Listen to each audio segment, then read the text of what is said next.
Have you heard that losing weight quickly was bad? Maybe you've heard the saying, the faster you lose it, the faster it's going to come back. Have you wondered how you could tell exactly what is fast or slow when it comes to your weight loss results?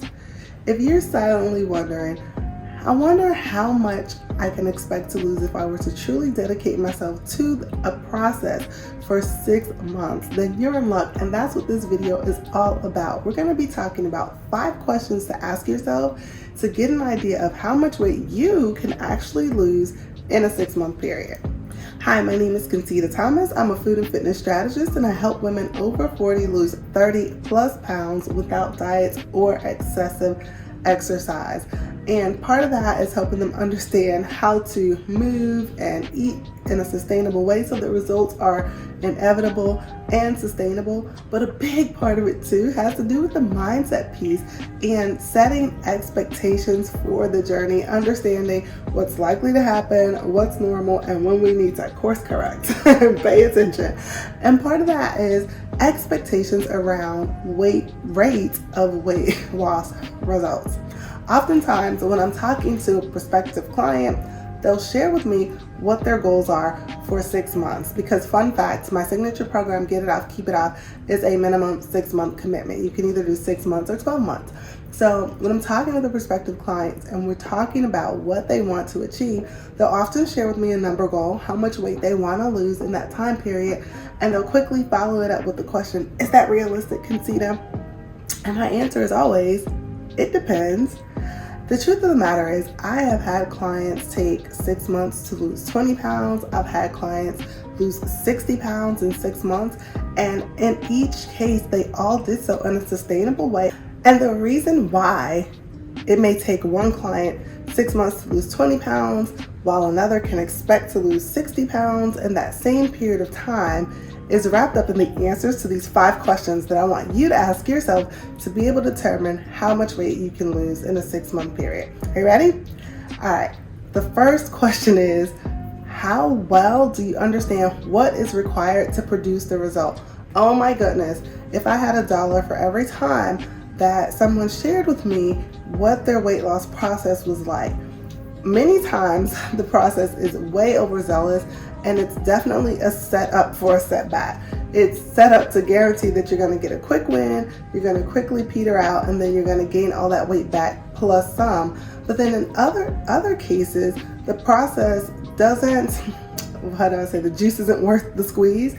Basically, the person is not focusing on things that are dial movers. So maybe they're putting a lot of effort into what they're doing, but they're not putting effort in the right places that will produce a weight loss result for them. So ask yourself, how well do I understand what is required? And if you struggle to answer that question, then I highly recommend that you check out Right Step, which is one of my newer programs. It's a 3-day masterclass that's available on my website, because we really dive deeply into how to assess where you are, how to understand what's necessary, and how to begin to implement what's necessary in a systematic step-by-step way that will not overwhelm you. All right, so that's the first question you want to ask yourself.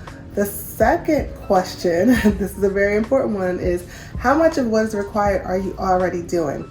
The fun fact is, we often mistake knowing for doing, and unfortunately, I'm raising my hand, I'm guilty here too. We oftentimes want credit and results for what we know, even though it's not what we do. So this is where you want to get really honest with yourself and ask yourself, like, how much of what I know is required am I already doing? And if you notice that, out of all that you know to be required, you're doing 10 or 20%, you may want to strap in for a longer ride, and you may not get as much of a result in your first 6 months, because the thing that we overlook so often is it takes time to build momentum. It takes time to build habits. And then once we take the time to build the habits, we're able to create momentum. Then the results become exponential. But if we spend 2, 3, 4 months in the stage where we are building the habits and then eventually getting the momentum, we may see great results in the last 2 months. Results meaning outcomes, but that 4 months was not wasted. That 4 months was absolutely necessary. And trying to skip that process or force a result before you've actually put the steps in place really is just a setup for a setback. third question you want to ask yourself is, now that you know how much of it you're doing, how consistent are you with it? Because listen, it's a very different thing to be able to say, okay, I'm doing 30% of the things. Of the things I know, if there are 10 things on the list that I know, there are 3 of them that I'm doing. But then the next layer is how often.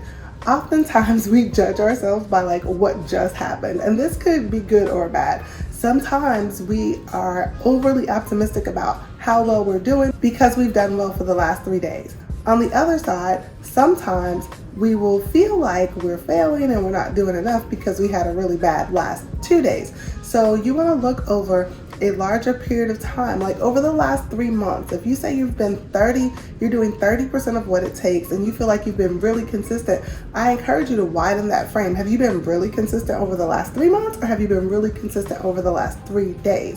If you've been really consistent, then that's a good sign. That means you're also in a position where you can now easily add on the next thing. So if you're at 30% of what it takes and you've been really consistent with 30%, you can now do a little bit more of what it takes. So building that foundation a little bit more so that you could eventually build momentum. If you've been doing 30% of what it takes, but you've only been halfway consistent, you don't want to try and add another habit. This is something that I'm a stickler for with myself and with my clients.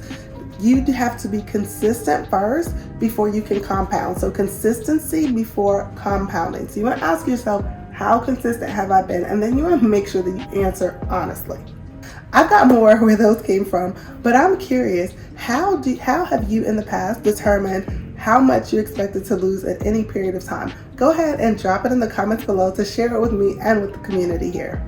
All right, question number 4 that you want to ask yourself is, how is my body responding to what I'm already doing? So far we've only talked about, do you know what it takes? How much of it are you doing? How often are you doing it?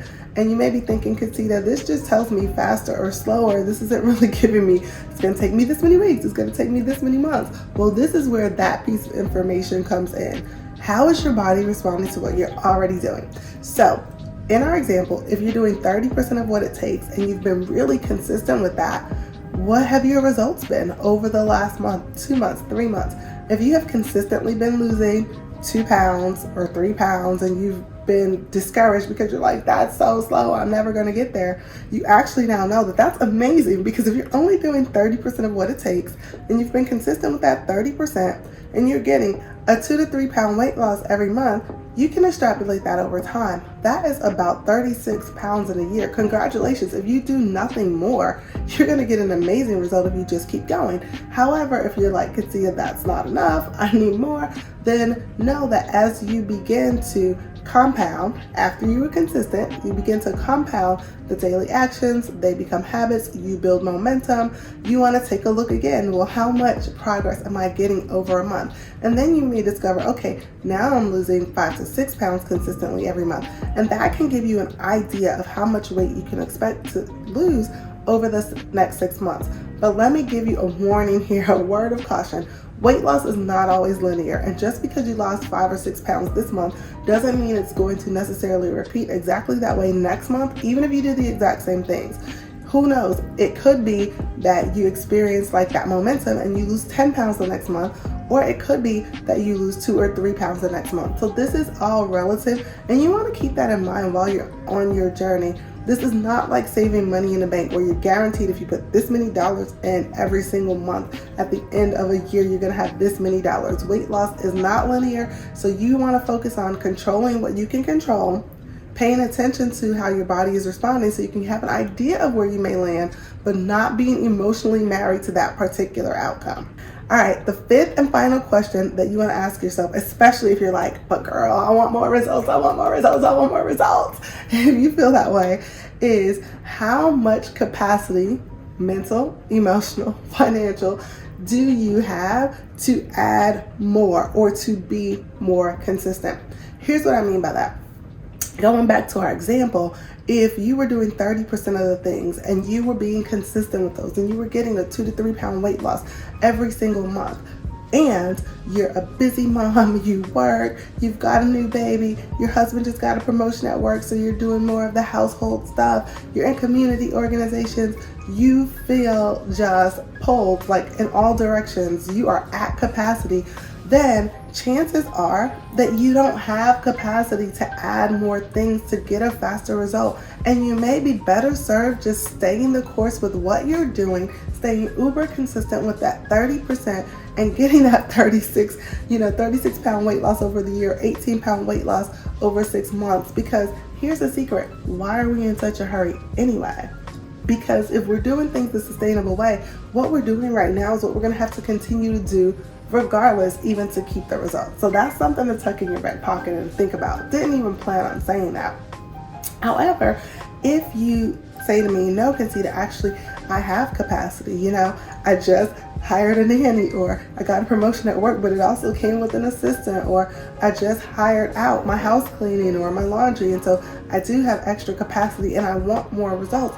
So then once you realize, okay, I have capacity to add more, or I have capacity to be more consistent, then you can expect, based on what you were doing before, based on how your body was responding, and the fact that you have capacity to either be more consistent or to compound more daily habits, that you can get even more weight loss month over month. And that is how you can get a ballpark. And I can't stress this enough, it's a ballpark. That's how you can get a ballpark of how much weight you're able to lose over the next 6 months. So this was a really fun video for me to do. I hope you enjoyed it as well. If you did, be sure to go ahead and like it, subscribe, and hit that bell so that you get notified when I publish more videos just like this one.